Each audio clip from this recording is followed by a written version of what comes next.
guys, it's been a while. I recently moved into my new apartment in New York. It was definitely rough, I will say.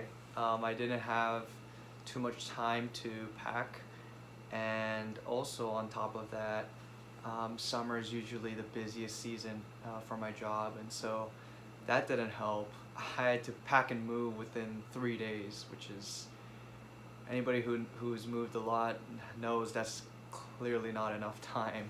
To make things worse, basically within 3 days I packed and moved, and then 2 days later I went back to home in Phoenix where my family lives, just to visit them, and then spent 2 weeks there.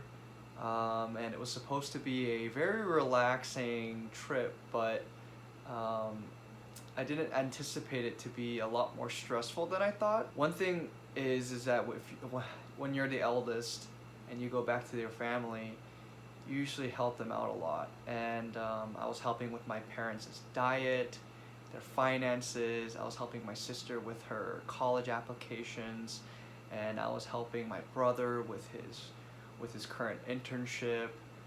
And it was just, I was supposed to relax and just kind of recharge after going through all this move and stuff, but no, like I basically expended more energy over there.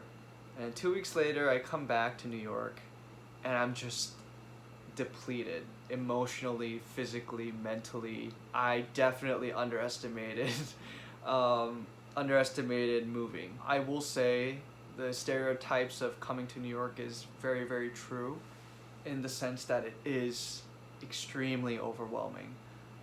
There's just so much going on, so much to do, and you're just one little speck in this whole city.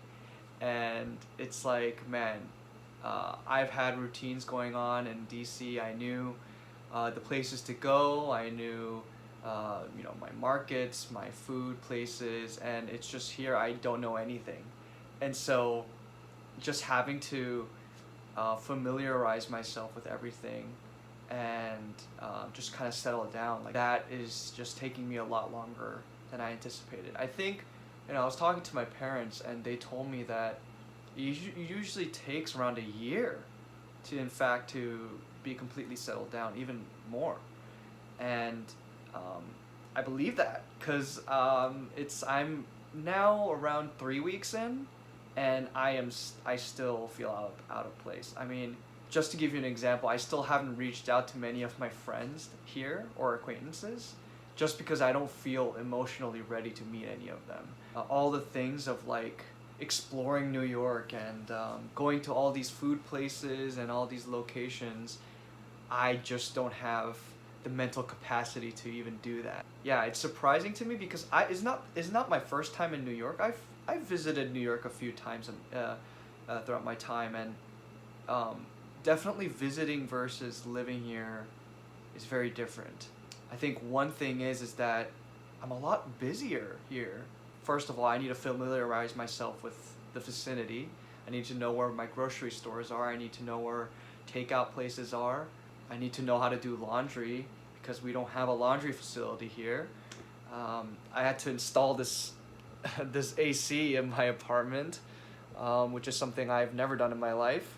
And just, a lot of things I have to do, all the logistics, and that is taking majority of my days so far. Furniture, condiments, toiletries, etc., etc. There's just so many things that I need to prepare before I can be comfortable enough to kind of branch out. One thing I realized ever since moving here and being overwhelmed was that I started to fall back onto my routines that I've built very diligently throughout my time in DC. So for example, exercising. I would usually exercise 5 to 6 times a week. That I was able to still continue when I was here. Also keeping track of my macros, and making sure my diet is good. Finding a supermarket nearby, which is great because there's one a few blocks away from me, so very convenient. So I just realized I'm coming back into the city and being overwhelmed, I was still able to fall back within the systems that I built when I was in DC. So that was very, very helpful. Don't get me wrong, I'm still very much overwhelmed, but I think if I take things step by step and slowly build my foundation, I'll get back in no time and start branching out and start exploring and showing you guys more things about New York that I'm learning about. Not just about New York, but also about myself. Yeah, I'm really excited to share these experiences with you, and yeah.